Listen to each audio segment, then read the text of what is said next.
Bem, meus irmãos, que o Senhor seja louvado. Eu queria primeiro começar com uma oração. Nós vamos orar agora e você está na sua casa.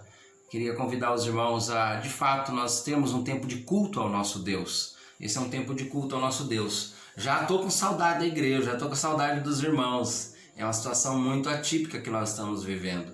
E o Senhor, Ele há de encher o nosso coração nesses dias de afastamento, de reclusão. Que o Senhor enche os nossos corações. Eu gostaria de orar. Vamos ter um tempo de oração agora. Queria convidar você a orar também. Pedir que o Senhor seja louvado por nós, seja adorado e que o Senhor possa receber o nosso culto como uma oferta de gratidão a Ele. Amém? Oremos ao Senhor. Querido Deus, queremos te louvar, te exaltar o teu nome por essa oportunidade tão preciosa que o Senhor nos dá de poder abrir a Tua Palavra juntos e podermos ouvir a Tua voz. Queremos agradecer ao Senhor por Tua igreja reunida e clamar ao Senhor por cada um dos irmãos, cada família, que o Senhor nos visite também, visite o nosso lar de maneira toda especial, nesses dias que estamos confinados, estamos trancados e precisamos ficar quietos na nossa casa. É um tempo, Senhor, de aprendizado, de novos hábitos e pedimos que o Senhor nos ajude, que seja um tempo de alegria, seja um tempo de paz, de comunhão, de aprendizado. Guarda-nos, ó Deus, guarda-nos desse vírus, mas guarda também a nossa cidade, guarda a nossa nação.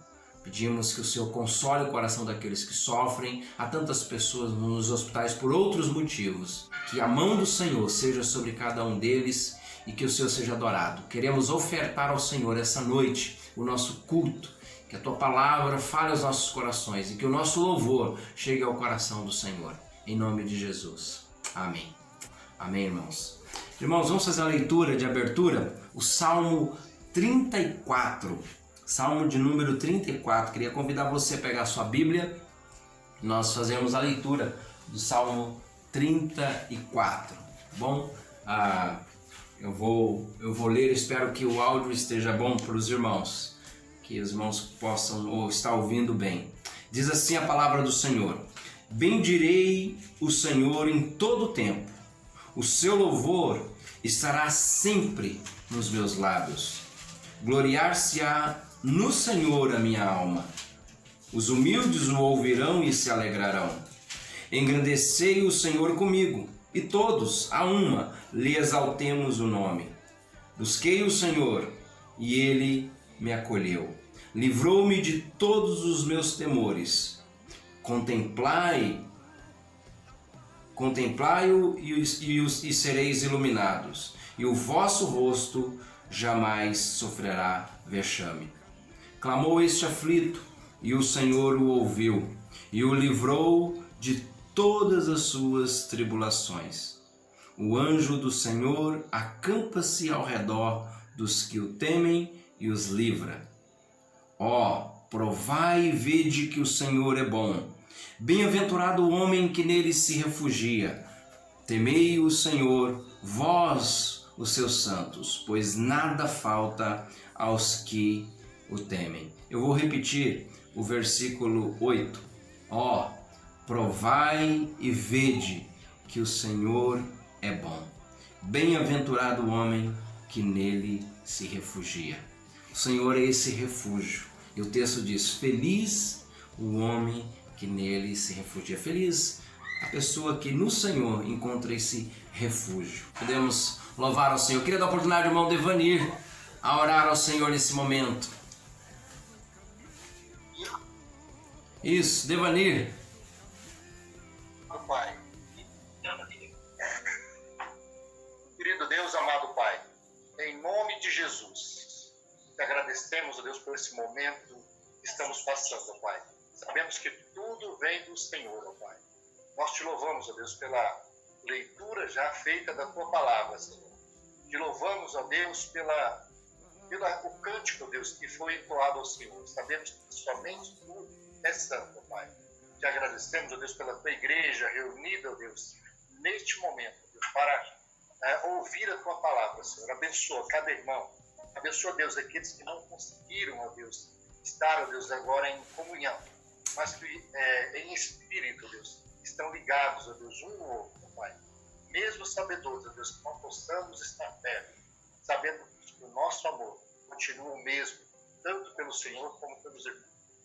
Abençoa, Deus, esse momento Sim, ó Pai. tão difícil na vida da tua igreja, mas sabemos que o Senhor está conosco. Abençoa, Deus, todas as nações, em toda a face da terra, ó Pai, onde tem passado, ó Deus, por esse momento, ó Pai. Sabemos que irmãos estão, ó Deus, longe, ó Deus, dos seus lares, passando talvez por momentos tão difíceis, sabedores, ó Deus, que no seu país tem pessoas que estão com o vírus, ó Pai. Senhor, nos abençoe, nos guarde, livra-nos, ó Deus, desse momento. Sim, ó Pai, Pai. que nós possamos passar muito rápido. Em Ó Deus, nome de abençoa a tua Jesus. igreja. Oramos assim, Deus, agradecidos, no nome do teu Filho amado Jesus. Amém. Amém. Eu queria convidá-los agora a abrir as suas Bíblias no livro de 1 Reis, primeiro livro dos Reis, capítulo 1, capítulo 17. Um texto bastante conhecido por alguns, por outros nem tanto. Vamos abrir no livro dos Reis, primeiro livro dos Reis, capítulo 17.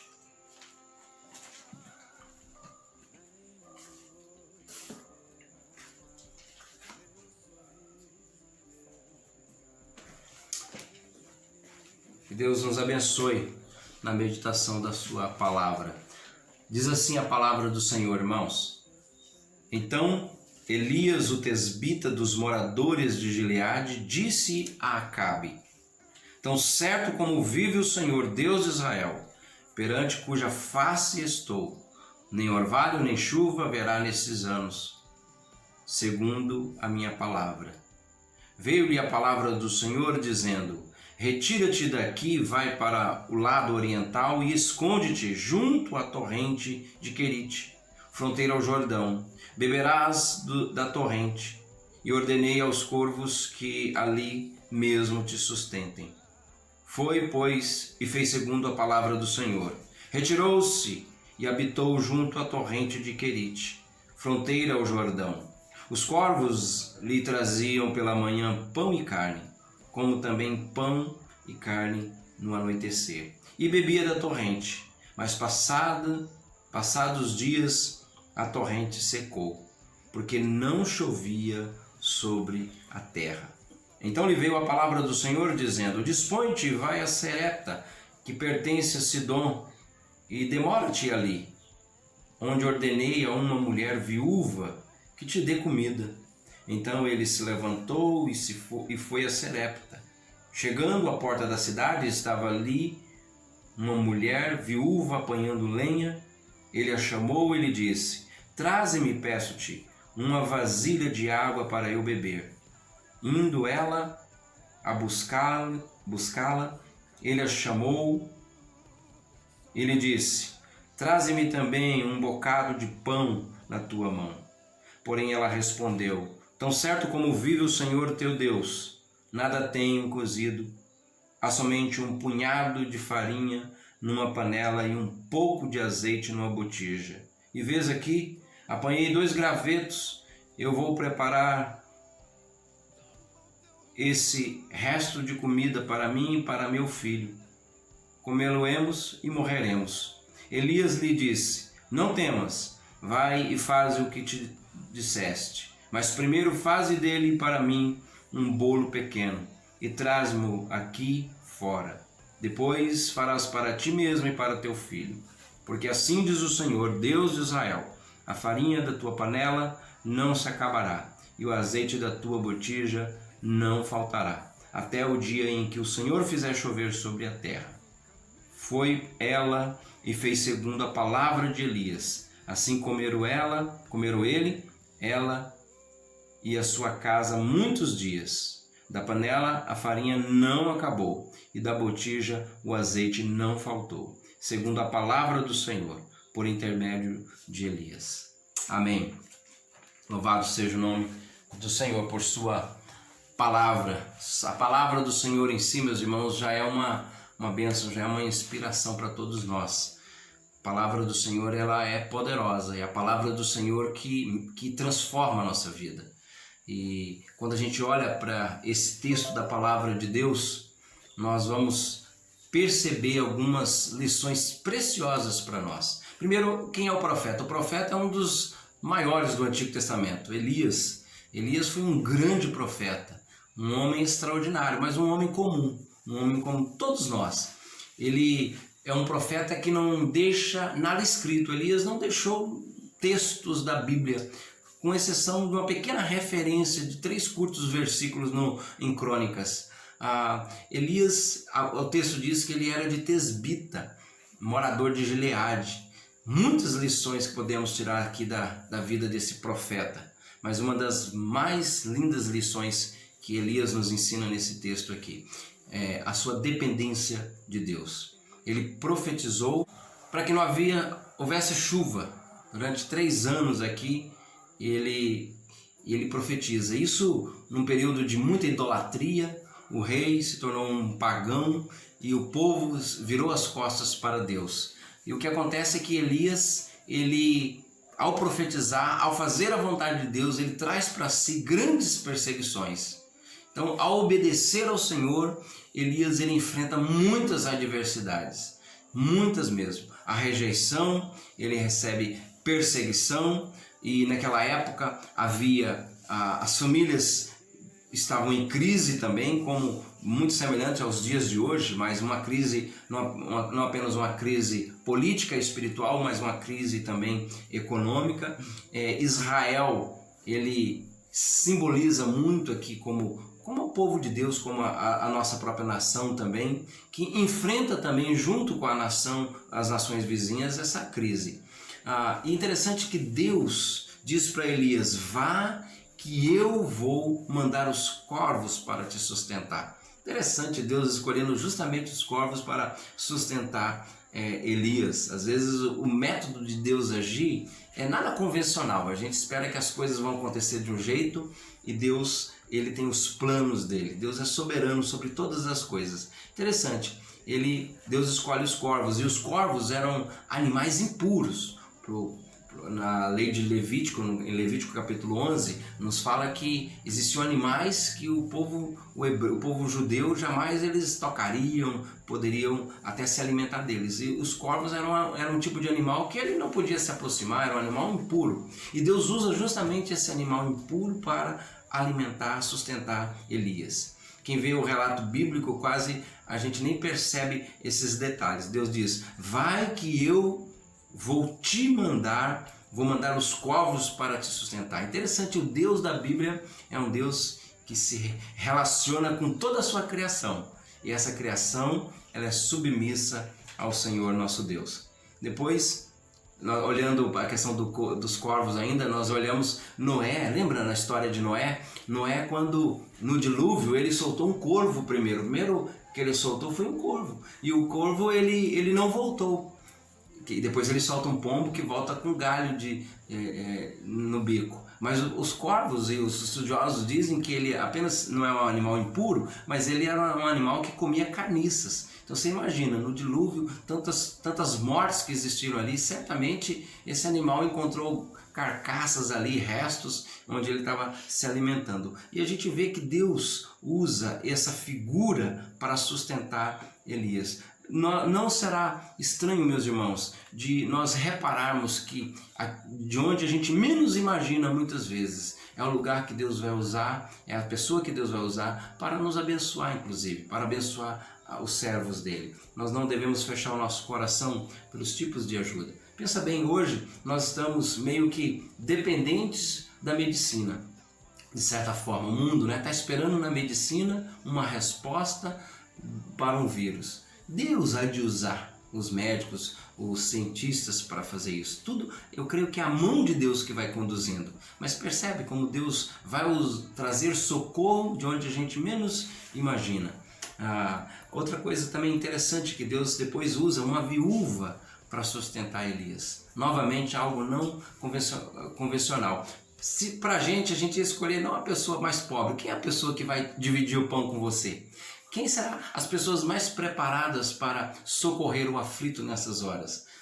na nossa mente é quem tem mais recursos, os ricos, mas é interessante como Deus, ele não tem essa mesma mentalidade que o ser humano. Deus vai usar uma viúva para sustentar Elias. Uma viúva com poucos recursos, uma viúva pobre e num período de muita escassez. A Bíblia menciona 12 vezes nome de viúvas aqui. Não aqui nesse texto, mas na Bíblia nós encontramos 12 vezes. Como Deus menciona, como a viúva é um personagem importante na história bíblica.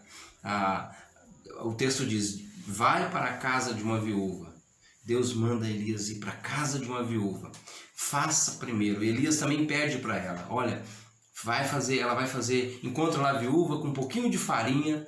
Imagine que constrangimento, né, para nós. A pessoa já tem tão pouco e eu vou pedir alguma coisa. Parece que o profeta, ele é meio egoísta, né? Imagina, a mulher está com seu filhinho lá, o menininho talvez tão magrinho, com os olhos esbugalhados, olhando para a farinha, esperando um bolo, e chega alguém em casa justamente essa hora para querer comer aquilo pouco que a gente tem. E aqui é uma lição tão preciosa, meus irmãos. Nesse tempo de escassez, é um tempo de dividir. O Deus da Bíblia é um Deus que multiplica, não naquele que tem muito, mas aquele que o que tem, ele abre para compartilhar.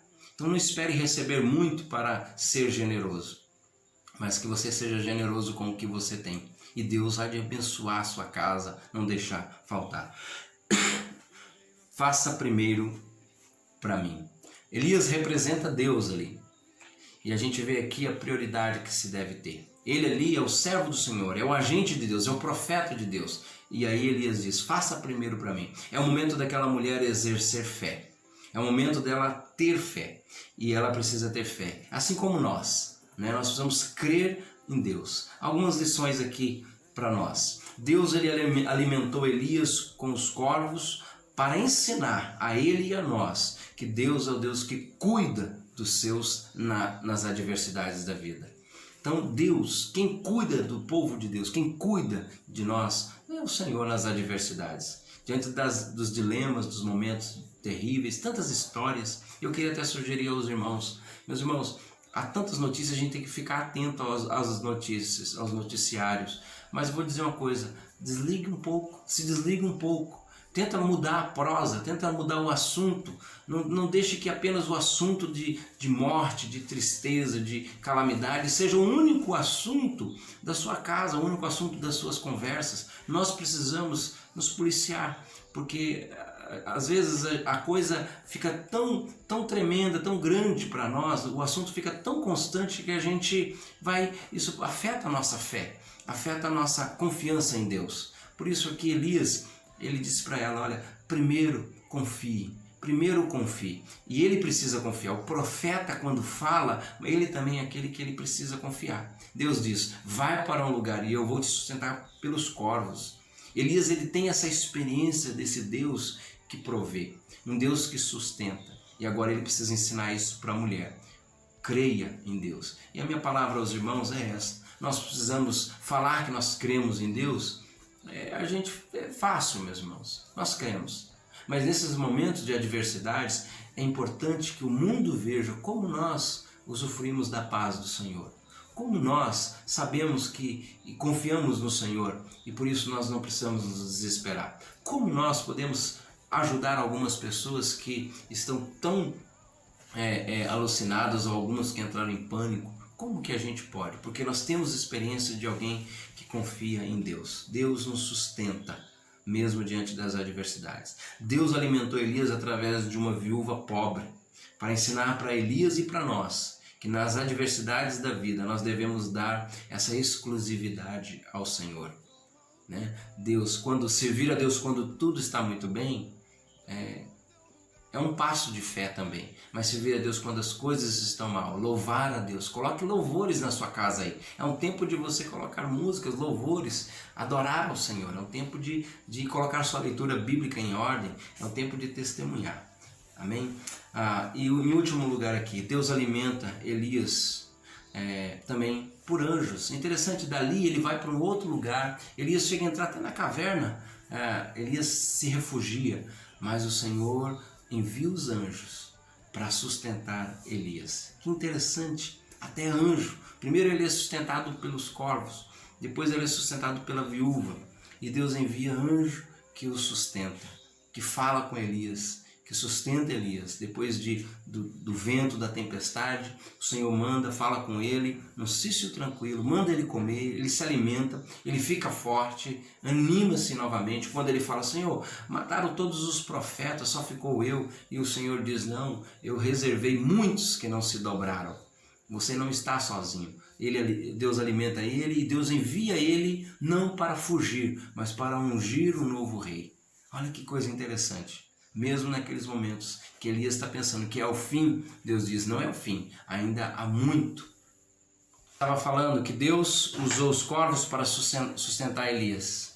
Deus usou a viúva e os anjos para sustentar Elias.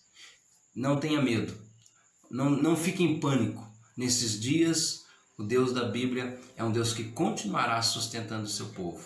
No salmo que nós lemos, o Salmo 34, o texto diz, provai e vede que o Senhor é bom. Provai e vede. Elias teve que provar a bondade de Deus. E é interessante que essa ideia de provar é diferente. Provar para mim e provar para o outro. O salmista diz, provem que o Senhor é bom. Então essa experiência não é uma afirmação ao Léo, mas é uma experiência que ele diz, o Senhor é bom. Não é provar, tem duas dimensões do provar. O provar, por exemplo, você provou a comida, você provou o suco, você provou se o feijão tem sal, está bom temperado, né? Existe essa dimensão do provar, que é a dimensão que atinge o lado físico da gente, do imediato. Prova, né? Essa ideia dos sentidos, né? O olfato, o paladar, a audição, você provar. O salmista, ele quer nos falar que esse provar e ver que o Senhor é bom, é essa experiência. Por exemplo, se você perguntasse para Abraão, Deus é bom? Ele ia responder, Deus é bom. Mas por que Deus é bom? Porque durante todo o meu trajeto, o Senhor se revelou como um Deus bondoso. Ele cuidou de mim. Deus cuidou de mim em todas as circunstâncias. Deus é bom. Então a gente não olhe para as circunstâncias, mas olhe para a história. Deus sempre cuidou da sua igreja, sempre cuidou do seu povo. Desde da saída de Gênesis lá do Éden, depois no dilúvio, no Egito, na peregrinação no deserto, quando os reis se levantaram e desobedeceram, Deus cuidou do seu povo. Quando Jesus foi assunto ao céu, Deus cuidou da sua igreja e Deus tem cuidado da sua igreja em todo o tempo. Deus é bom, meus irmãos. Vinde e provai que o Senhor é bom. Elias experimentou isso. Deus é bom. Por que Deus é bom, Elias? Alguém fala assim, Deus é bom, mas você teve que fugir. Deus é bom, você foi ameaçado de morte. Deus é bom, a fonte secou. Deus é bom, você teve que se esconder numa caverna. Elias ia responder certamente, não, Deus é bom. Mesmo quando eu estava fugindo, Deus enviou corvos para me alimentar. Deus é bom, mesmo quando a fome foi extrema, Deus usou viúvas e eu fui sustentado através de uma viúva.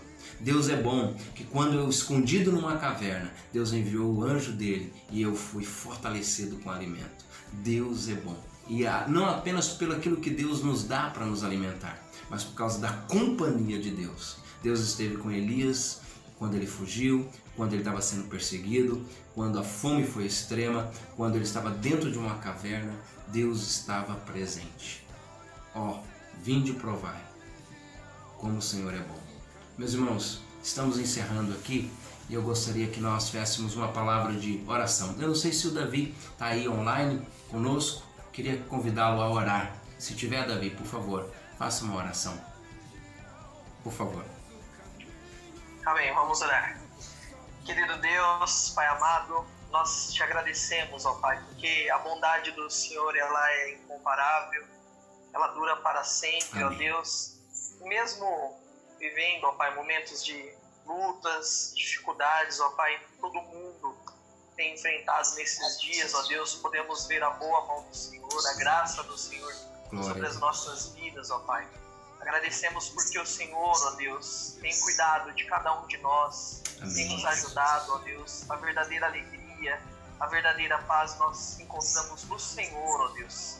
Que o Senhor continue trazendo esperança, ó Pai. Que o Senhor continue alegrando os nossos corações, trazendo motivação, ó Deus, que o Senhor possa nos dar a direção, sabedoria, ó Pai, abençoando, ó Deus, as nossas vidas e nos usando, ó Pai, queremos ser instrumentos, sim, ó Deus, nas mãos do Senhor para levar o Teu Evangelho e pregar dessa bondade do Senhor, ó Deus, para todos aqueles que ainda não o conhecem, ó Pai.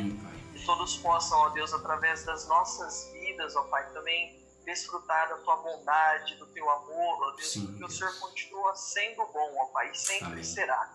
Obrigado, ó Deus, obrigado porque podemos desfrutar das bondades do Senhor, ó Deus, da verdade da Tua palavra, do Teu Evangelho. E mesmo, ó Deus, distantes, mesmo não reunidos em um tempo, ó Pai, podemos sim, ó Deus, ouvir a voz do Senhor e sermos conduzidos por Ti, ó Pai. Te agradecemos, ó Deus, por esse período, por essa noite, e nós oramos em nome de Cristo Jesus. Amém. Amém. Amém.